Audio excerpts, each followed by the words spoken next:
ሁላችንም ሰላም ብያለሁ። በያላችሁበት ሰላማችሁ ብዝት ይበልልኝ። ትላንትና ፍቅርና ፉአድ አሪፍ የሆነ ቪዲዮ ለቀዋል በቻናላቸው ማለት ነው፣ በፍቅር ቻናል። ከስተዛሬው ለየት ባለ ልክ መጀመሪያ ላይ ሲሰሩት የነበሩት አይነት ቪዲዮ ነው የለቀቁት። ምክንያቱም ፊት ላይ እነሱ ሁለቱ ሆነው ሲሰሩ ቪዲዮ ሰላም ያለው የተረጋጋ፣ እንዲሁም ደግሞ ጭቅጭቅና የሆነ ንትርክ የሌለበት ቪዲዮ ነበረ ሲሰሩ የነበሩት። ዛሬም ደግሞ ፍቅርን ሰርፕራይዝ ለማድረግ ፉአድ ከፍቅር ቁልፍ ተቀብሎ ቤት ውስጥ የተለያዩ ዝግጅቶች አዘጋጅቶ ነው እየጠበቃት።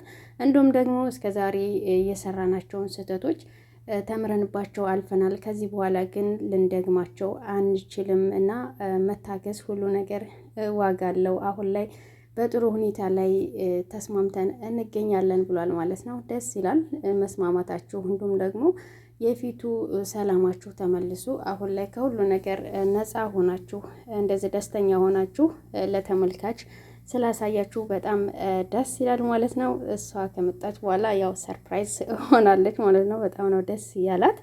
እሱም ደግሞ ደስ የሚያሰኝ ነገር አበባ በትኖ ብቻ ዝግጅቱ አሪፍ ነበረ። እንዲሁም ደግሞ ኬክ አሰርቶ አዲስ ህይወት የሚል ጽሁፍ አለበት። እሷ ስትመጣ ማናት ህይወት እያለች እየቀለደችበት ነበረ ማለት ነው። ለዚህ ነበር እንደ ቁልፍን የተቀበልከው ብለዋለች ማለት ነው። ለዚህ ነበረ ብሎ ቁልፏንም ሰጥቷታል። እሱም ደግሞ ቁልፉን ተቀብያት ነው ቃለ ማስቀመጥ እንጂ አብረን እየኖርን አይደለም፣ እንደዛ እንዳይመስላችሁ ብሎ ነገሮችን ለሰዎች ጥያቄ የሚፈጥርባቸው ነገር ግልጽ እያደረጉ ነው እየሄዱ ያሉት ማለት ነው። ብቻ አሪፍ ነው የዛሬው ቪዲዮ። ምክንያቱም እነሱ ጋር ሰላም ሲሰማቸው ወይም ደግሞ አሪፍ ቪዲዮ ሲሰሩ ተመልካች ራሱ በእነሱ ቪዲዮ ይደሰታል ማለት ነው። ሁለቱንም ደግሞ ይዞ መጥተው ነበረ። ይሄን ቀለበት ለማስታወስ ያክል ነው ብሏል ማለት ነው። ብዙዎቻችሁ የዚህን የቀለበት ትርጉም ታውቁታላችሁ ብዬ አስባለሁኝ። ምክንያቱም ያንን ቀለበት ካሳያት በኋላ ነገር ግን ይቀመጥ ብሎ ነው ያስቀምጠው። ለሁሉ ነገር ጊዜና ሰዓት ይኖረዋል እና መጥፎ ትውስታዎችን ማስታወስ አንፈልግም እያሉ ነበረ። አሪፍ መጥፎ ትውስታዎች አንዳንዴ ያስተምራሉ፣ ግን ደግሞ መድገም አስፈላጊ ነገር አይደለም። አሁንም ደግሞ እየተገላለጹ ነበረ። ምን ያክል ነው የምትወጂ ብሎ ጠይቋታል። እሷም ደግሞ እንደምትወደው፣ እንደምታፈቅረው፣ እንደምታከብረው ነግረዋለች። እሱም በተመሳሳይ ፍቅሯን ገልጾላታል። ወደፊት ስንት ልጅ መውለድ ነው የምትፈልገው እያለችው ነበረ። 13 ልጅ ብሏታል ማለት ነው። እና እዚህ ጋር ፈታ ነው ያሉት ሁለቱም። ምኞታችሁ ይሳካላችሁ ብያለውኝ።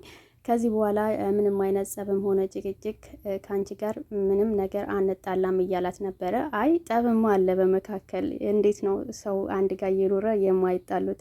እግር ተግር ራሱ ይጋጫል ብለዋለች። እና እውነት ነው። ሰው ከሰው ጋር እየኖረ ቀልድም ይሁን በሌላ ነገር ሰው ሊነጋገር፣ እንዲሁም ደግሞ የሀሳብ ልዩነት ሊኖር ይችላል። ግን ደግሞ ሀሳባችሁን መፍታት ከቻላችሁ ይህ ጸብ ሳይሆን ፍቅር ነው የሚባለው ማለት ነው።